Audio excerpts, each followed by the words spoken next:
Hello guys, pag-usapan lang natin si Catherine Bernardo at Mayor Mark Alcala. Ayon nga naman kasi sa bali-balita, Diyos ko, Catherine Bernardo at Mayor Mark Alcala, kung maka-face mask, mukhang Rockwell naman yung place, pagkakaguluhan.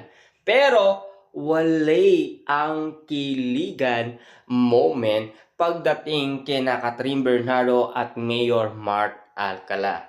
Kasi kahit na daw spotted sila, bakit hindi sila pinagkakaguluhan?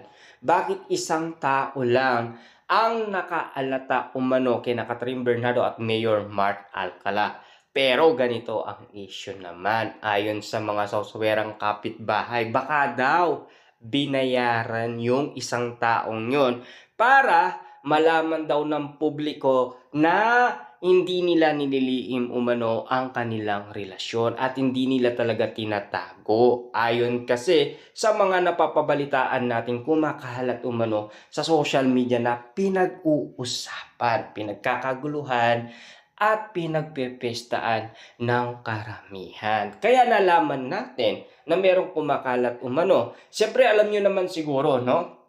Si Catherine Bernardo titig na titig umano doon sa kumukuha ng video sa kanila. Ganon din naman kasi si Mayor Mark Alcala, 'di ba? Yun ang napansin natin at yun din kasi ang nakita ng karamihan. Sa dami kasi ng mga tao noong sila ay naglalakad, bakit daw hindi pinagkaguluhan kahit na sila ay nasa escalator? Hindi naman daw sila pinagkakaguluhan. At ang bali-balita pa, 'di ba? Ayon sa iba, sumakay pa ng elevator ang dalawa. Pero bakit daw walang nakakilala sa kanila? Iisang tao lang daw.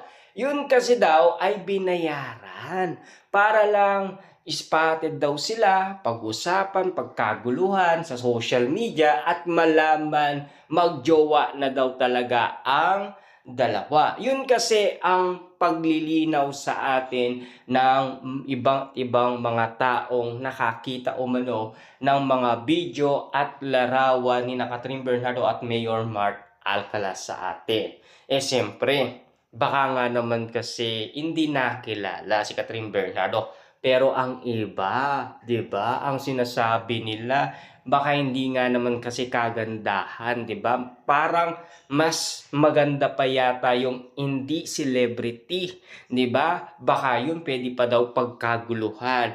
Kasi mas maganda pa daw si Kyla Estrada kesa kay Catherine Bernardo. Katotohanan nga ba ang mga bali-balitang kumakalat umano sa social media na pinag-uusapan dahil sa umanong spotted daw sina Mayor Mark Alcala at Catherine Bernardo sa Rockwell, na alam nyo naman sa Power Plant Mall sa Makati. Siyempre tayo iniintindi lang natin umano ang kanilang mga komento na sana magsalita umano sina Catherine Bernardo at Mayor Mark Alcala.